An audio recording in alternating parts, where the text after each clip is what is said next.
Welcome back to another explainer.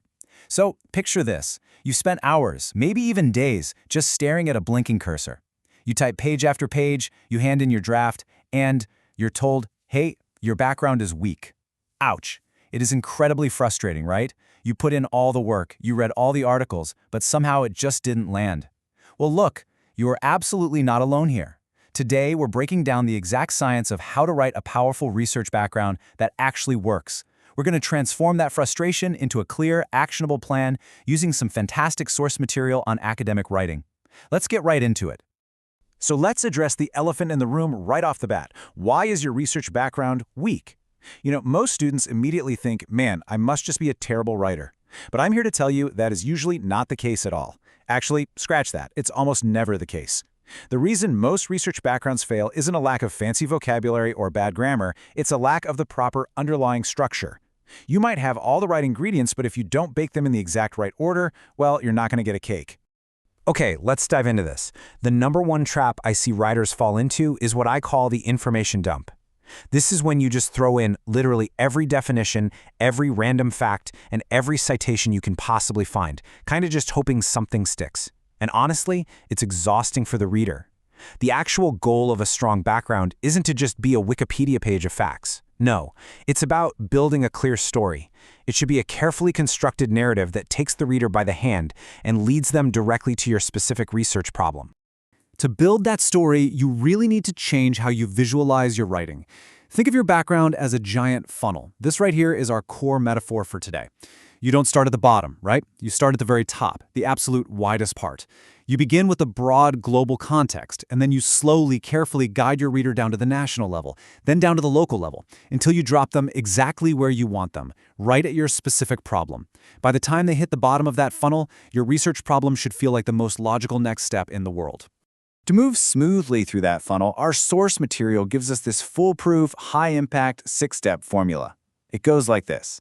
First, we set the context, then we narrow our focus, next we present the problem and provide evidence, then crucially we identify the gap, and finally we state our purpose.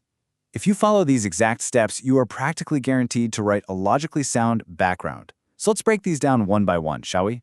Step 1. Start broad. Remember the top of that funnel we just talked about? This is where you open with the big picture. What is the general topic, and why on earth does it actually matter? In this section, you really need to define your key concepts. Show the relevance of your topic, like is it important socially, educationally, economically? And make sure you ground this opening with credible facts or real-world trends. You're basically setting the stage here, proving to the reader right out of the gate that this topic is absolutely worth their time. And this brilliantly illustrates what we mean. Let's say your research topic is about online learning. You don't start paragraph 1 talking about, a specific app used in one specific high school. No way. You start by discussing how digital education has grown globally, and then perhaps narrow it down to how it's grown nationally, like here in the Philippines. You anchor your highly specific topic in a massive, undeniable global trend. Once you've got that broad context locked in, you move to step 2, narrow down. We're moving down the funnel now, right? Transitioning from general to specific contexts. This is where you identify a specific issue happening within that massive global topic. You start showing what's going on in a very focused area. Maybe it's a certain type of school, a specific demographic, or a distinct local community. It's like you're taking a camera lens and zooming in much closer to your actual subject. Now that the camera is focused, we reach step 3, present the problem clearly. This is a huge, vital moment in your background. You need to explicitly highlight what is wrong, what's missing, or what's totally unclear. You really have to answer 3 key questions for the reader here. What exact issue exists? Who, specifically, is affected by it? And why is it a serious concern?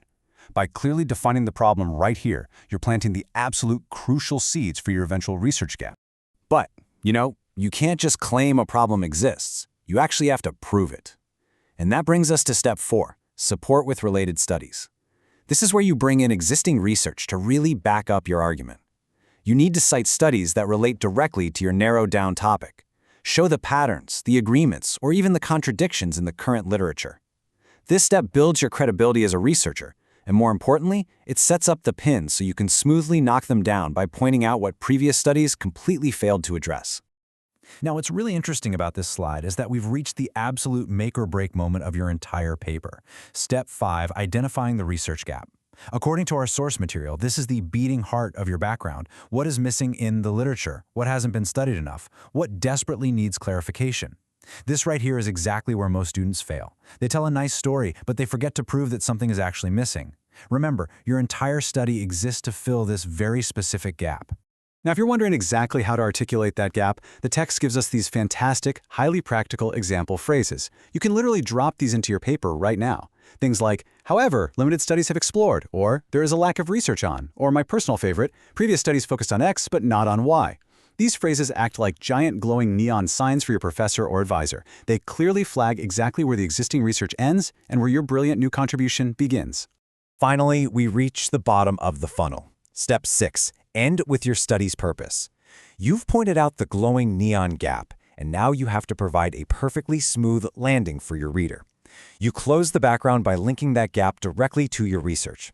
Just simply state what your study aims to do and show how it'll effectively fill the exact hole you just proved exists. For example, therefore, this study aims to examine. It is the absolute perfect logical conclusion to the story you've been building this whole time.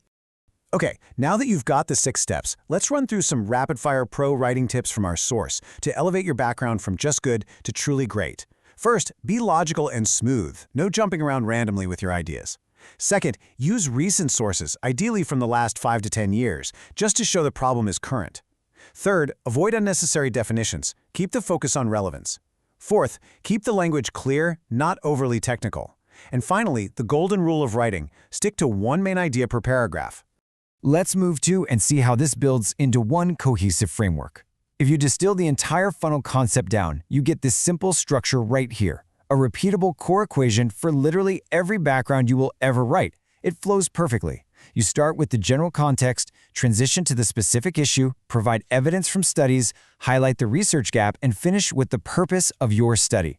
Seriously, if your draft is missing any one of these 5 elements, you need to go back and revise. So the crucial point is that you don't have to reinvent the wheel every single time you write. Our source material provides this incredible quick template that synthesizes everything we've talked about into a few fill-in-the-blank sentences. Listen to this. In recent years, general topic has become increasingly important due to reason. Look at how that sets the broad context perfectly. However, there remains a lack of research on gap. Boom, there's the neon sign.